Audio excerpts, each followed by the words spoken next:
Oui, bonjour, Isabelle, auxiliaire spécialisée vétérinaire, technicienne et référente au bloc opératoire. Je travaille au centre hospitalier vétérinaire Pommery Anicura à Reims. Aujourd'hui, je vais vous expliquer comment refaire un pansement si celui-ci est décollé à la suite d'une intervention chirurgicale que vous pourrez refaire chez vous plus facilement. Pour effectuer ce soin, vous aurez besoin d'une paire de ciseaux, de bandes collantes type Hypafix ou élastoplast, une compresse, de la bétadine ou de la biseptine. Pour bien installer votre animal, vous prévoyez avant toute chose de le mettre sur une table avec un coussin, un tapis ou une alaise, de manière à ce qu'il soit confortable. Évitez éventuellement qu'il y ait des petits soucis de pipi ou autre dus à la peur ou au stress.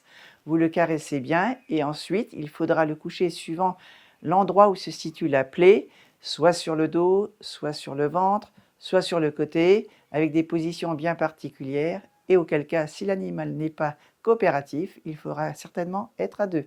Une fois bien installé, il va donc falloir désinfecter la plaie à l'aide de la bétadine ou de la biseptine que vous avez, en employant ce produit sur la compresse, de manière à bien nettoyer et éventuellement retirer les croûtes qui puissent être collées sur la plaie.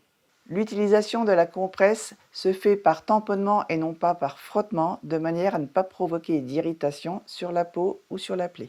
Pensez à bien sécher la plaie à l'aide de la compresse, de manière à ce que le pansement puisse bien coller sur la peau. Pensez à le replier en 2 ou 3 fois et ensuite découpez donc la compresse à la taille de la longueur de la plaie pour la positionner sur la cicatrice. Découpez une bande de pansement 2 à 3 cm plus grande que la compresse et également pensez à couper les coins en rond pour que le pansement puisse bien coller. Ensuite, posez la compresse sur la plaie et qu'elle recouvre bien les fils.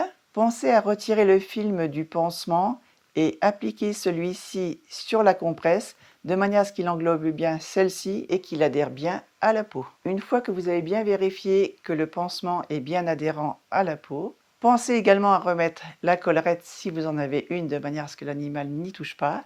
Et ensuite, vous pouvez laisser repartir votre chat ou votre chien vaquer à ses occupations. Si vous constatez une anomalie quelconque, un saignement, un fil qui serait parti, quelque chose qui vous inquiète, n'hésitez pas à nous appeler pour demander des renseignements et éventuellement venir nous voir si vraiment vous êtes très inquiète et qu'il y a un souci particulier.